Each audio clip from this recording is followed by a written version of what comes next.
ጋሪው ማን ነው? እባብም እኮ ቆዳው ለስላሳ ነው ግን ውስጡ መርዝ አለበት አይደል? መልኩ እኮ ያምራል። ማን ነው የተናገረው? እና ዮሐንስ ምን ይላል በወንጌሉ? ይሁዳ ለነዳያን አዝኖ እንዳይመስላችሁ ሌባ ስለሆነ ነው። ምን 300 የሐዋርያት ገንዘብ ያዥ ነው ስልጣኑ ይሁዳ።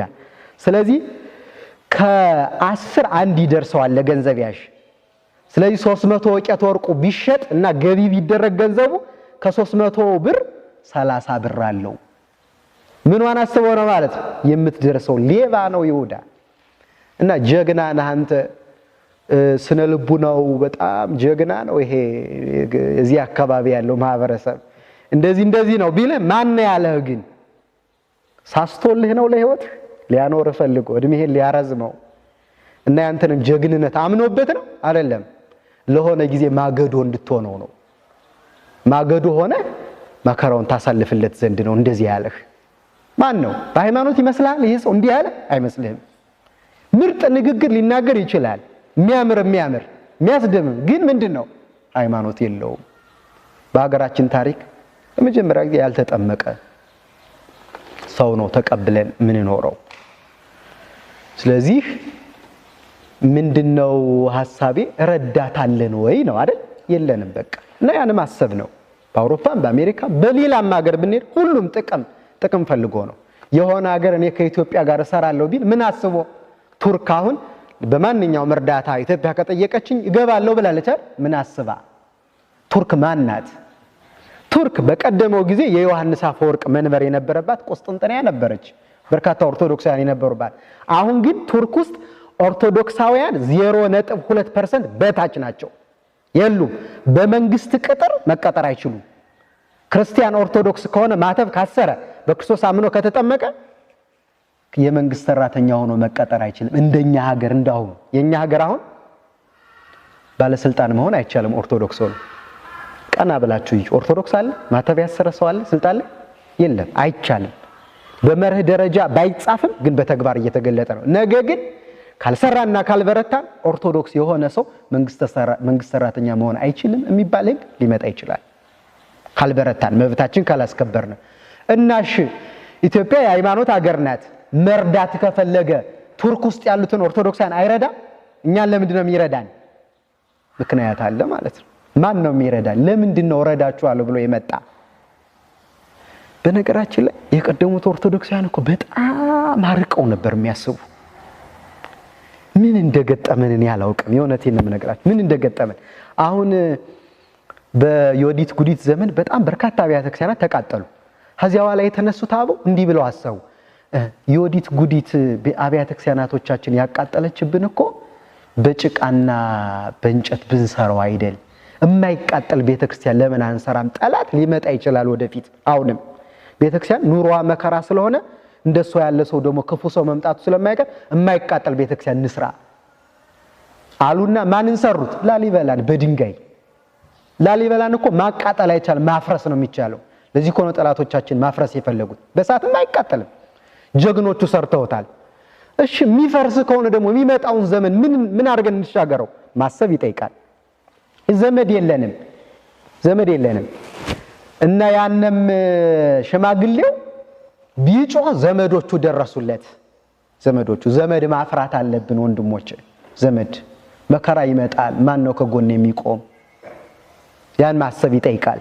እና ዘመዶቹ ደረሱለት። እነሱም ደግሞ አቅመ ደካሞች ነበሩ ለካና ከወደቀበት ማንሳት አልቻሉም። እነሱም ሽማግሌዎች ስለሆኑ ዝቅ ብለው እንዳያነሱት ጉልበታቸው አይታጠፍም፣ አርጅተዋል። ስለዚህ በጣም በሚገርም ሁኔታ እነሱ ምን አሉ? ከሱ ምን ጨመሩለት? ጮኸት። ከበው ዙሪያውን አብረው ከሱ ጋር ጮሁ። አሁን ጮኸታቸው ምን አለ? ጎላ። እሺ አቅም አይኑረን። አንዱ ሲጮህ ግን እንዴት አንዱ አይጮህም? አብሮ አንዱ ሲጮህ ኦሮሚያ ውስጥ ያሉት ክርስቲያኖች መከራ ሲቀበሉ ሌላው ለምን ተኛ? ለምን አብሮ አልጮህም? ነግበኔ እንደሆነ አያውቅም እንዴ? የወደቀው እኮ አብይ ነጌ ነው፣ ሽማግሌ ዞን ነው። እኔም ሽማግሌ ነኝ። ስለዚህ እሱ ከወደቀ እኔም መውደቅ አይቀርም። ነገ የሚያነሳኝ እንዳላጣ ሲጮህ አብሬ መጮህ አለብኝ። እነሱም ችግሩን ስለሚያውቁት ነው። ስለዚህ በክርስቲያን ወገኖች ላይ የደረሰው መከራ የኔ መከራ ነው ብሎ ማሰብ አለበት አንድ ሰው አንድ ኦርቶዶክሳዊ ሰው ጮሁ ዞር የነሱን ጮህት ሰምቶ ይላል በጋራ የጮሁትን ጮህት ሰምቶ ውርዙ ነገ መጣ ራሳችን ይያል ውርዙ ነገ መጣ ውርዙ ማለት ወጣት ማለት ነው እሱ ስላላረጀ ጉልበቱ ይታጠፍለታል ወርቹ አልጠነከረበትምና መጥቶ ከኩምቢው ገብቶ ዝቅ ብሎ ተንበርክኮ የወደቀውን አብይ ነገ ሽማግሌ ዞን ከወደቀበት አነሳው እንዲህ አርጎ በዚህ መንገድ እንዳዳነን ሊቃውንቱ አመስጥረው ተናግረዋል ማለት አብይ ነገ የተባለው አዳም ነው አባታችን አዳም ነው ያ ሽማግሌው ዞን ወርቹ ጠንክሮበታል ጉልበቱ አይታጠፍለትም ማለት ወርች የተባለው ንጽህና ነው ንጽህና አጥቶ ነበረ በኃጢአት ምክንያት አርጅቶ ነበረ አዳም በስንት አመቱ እንዳረጀ ታውቃላችሁ አታውቁ ሰው በዚህ ዓለም በስንት አመቱ ነው የሚያረጅ በ70 በ80 በዚህ አይደል አዳምስ በስንት አመቱ በ7 አመቱ ታውቃላችሁ በ7 አመቱ ማርጀት እንዳለ ሲፈጠር አዳም በቃ ገና ሲፈጠር 30 አመቱ ሆኖ ነው የተፈጠረው 30ውን አመት አልኖረበትም እምንቆጥረው ከተፈጠረበት ዘመን ጀምሮ ያለውን ነው ከዚያ በኋላ ከገነት እስኪባረር ድረስ በገነት 7 አመት ነው የኖረ እና በ7 አመቱ ነው ያረጀ አያችሁ ኃጢአት በልጅነት ያስረጃል አሁን እኛ አርጅተናል በስጋ ወጣቶች ነን ብላችሁ ታስቡ ይሆናል ነፍሳችን ግን አርጅታለች በኃጢአት ምክንያት ተጎሳቁላለች ሸምግላለች ሽበት አውጥታለች ምንድነው ያስረጃት ኃጢአት ስጋችን ገና ይሆናል ነፍሳችን ግን አርጅታለች ስጋችንስ ቢሆን አርጅቶ አይደል የርጅና ምልክቱ መርሳት ነው አይደል መርሳት ነው የተማርነውን እየረሳ ነው አይደል ተቀጣጥረን ነገ በዚህ ሰዓት እንገናኝ ብለን ወጣቱ አብዛኛው ራስቸው ነው የሚላል አርጅቷል ያለ እድሜው ያስረጀው ምንድነው ኃጢአት መጠጡን አይረሳም ኳሱን አይረሳም ጽድቅ ሲሆን ግን ይረሳዋል እና እስኪ አስቡት አሁን ለመንፈሳዊታችን የሰጠነው ቦታ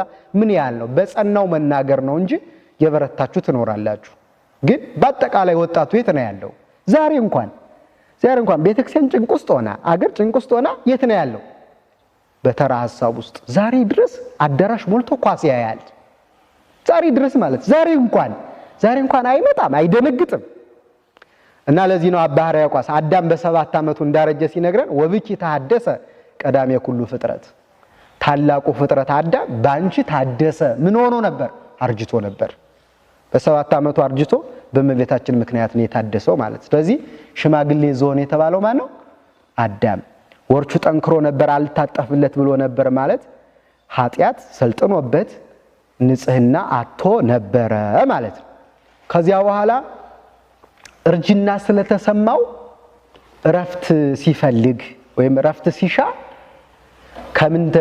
ከምን ተደግፎ ነው የሚተኛ አልኳችሁ ከእንጨት ከዛፍ አይደለ ስለዚህ ዲያብሎስ መጥቶ አምላክ ትሆናለህ ለምን አምላክ አትሆንም ብሎ ምክር ሲመክረው በምንድነው አምላክ መሆን ብሎ ጠየቀው ዕፀ በለስን ብትበላ ያ አብይ ነገ የተጠጋት እንጨት የዕፀ በለስ ምሳሌ ናት አዳም ተስፋ ያረጋት ዕፀ በለስን አይደል በልቻ አምላክ ሆናለሁ ብሎ ነበር ግን ያነ ዝሆን እንጨቷን የተጠጋ ለማረፍ ነበር አይደል ግን አሳረፈችው ገደል ነው የከተተችው ያኛው ዝሆን አዳምም ዕፀ በለስን የበላው አምላክ ሆናለሁ ብሎ ነበር አምላክ ሆነ እንኳን አምላክ ሊሆን ሰው መሆን አቃተው ከክብሩ ተዋረደ ከነበረበት ሀገር ወጣ እንዲያሆነ ስለዚህ ያቺ የዕፀ በለስ ምሳሌ ናት ልክ እነዚህ አዳኞቹ የተባሉት አጋንንት ናቸው አዳኞቹ እንዳይጠረጥር ምን ቀብተዋት ጭቃ ቀብተዋት ከርክረው ጭቃ ቀብተዋት ሂደው እሷን ተመርኩዞ ነው የወደቀ ስለዚህ